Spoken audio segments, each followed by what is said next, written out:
जैन धर्म की स्थापना का श्रेय प्रथम तीर्थकर श्री ऋषभदेव भगवान को जाता है। इनका जन्म भरत क्षेत्र में अयोध्या की पावन धरा पर हुआ था। जैन धर्म की मान्यता के अनुसार किसी भी तीर्थकर के जन्म से पूर्व उनकी माता 14 शुभ स्वप्न देखती है। भगवान ऋषभदेव की माता मरुदेवी ने भी 14 शुभ स्वप्न देखे, जो इस प्रकार है।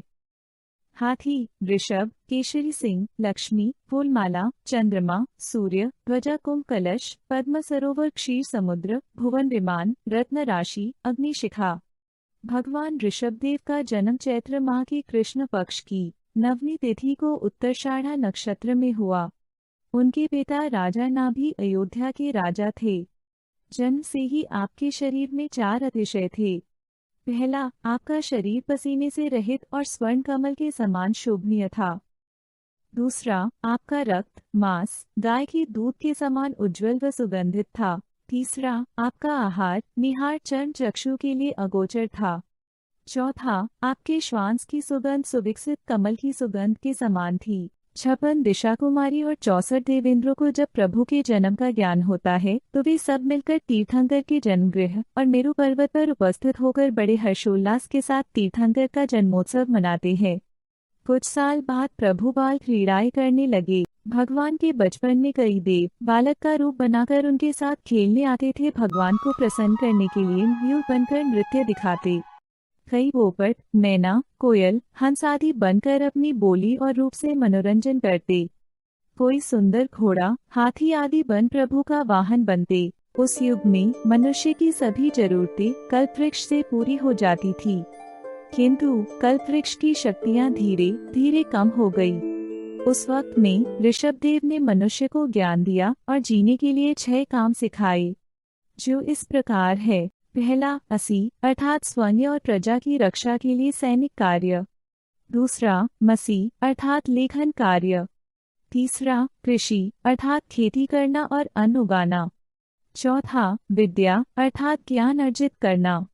पांचवा, व्यापार करना। और छठा, शिल्प अर्थात मूर्ति, भवन, बर्तन आदि का निर्माण करना। भगवान आदिनाथ ने ही लोगों को सुनियोजित तरीके से भवन निर्माण करना, नगर बसाना, खेती करके अन्न उगाना और उससे भोजन करना, शिक्षा प्राप्त करना और उससे समाज में नियमों की स्थापना करना, व्यापार करके उन्नति करना और पैसे कमाना, अपनी या अपने परिवार या देश की रक्षा करना तथा इन सभी को लिपिबद्ध करना इत्यादि सिखाया।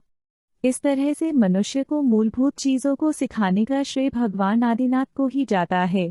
जैन मान्यता के अनुसार ऋषभदेव के 2 विवाह हुए थे।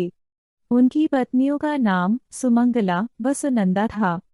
सुमंगला से उन्हें 99 पुत्र चक्रवर्ती राजा भरत सहित और एक पुत्री ब्राह्मी थी।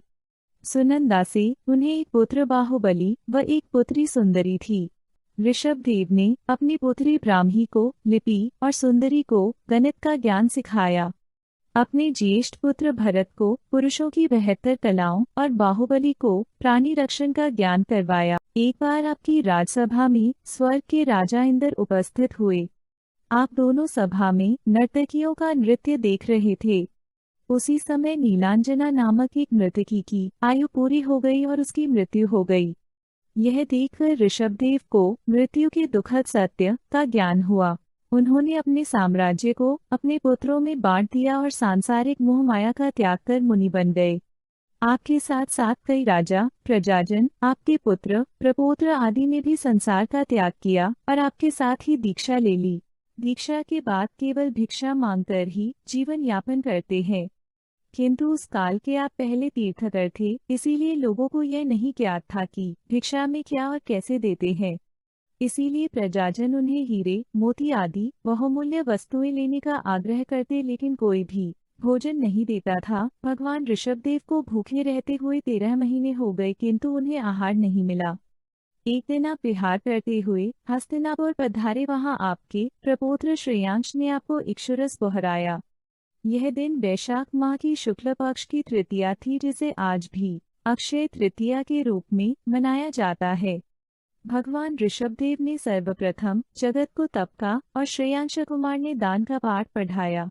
भगवान ऋषभदेव की कुल आयु 84 लाख वर्ष पूर्व थी। उसमें 20 लाख पूर्व तक कुमार अवस्था में, 63 लाख वर्ष पूर्व तक महाराज पद पर, इस प्रकार कुल 83 लाख वर्ष तक गृहस्थ अवस्था में रहे। उसके बाद अंगार बने, 1000 वर्ष छद्मस्त अवस्था में रहे। केवल ज्ञान प्राप्ति के बाद 99,000 वर्ष तक तीर्थकर रूप में धरती पर रहे और धर्म का प्रचार प्रसार किया। जब आपकी मृत्यु के 14 दिन शेष थे तब वे अष्टापद पर्वत की ओर चले गए थे। वहीं से माघवदी तीरस को आप सिद्ध, बुद्ध और मुक्त हुए।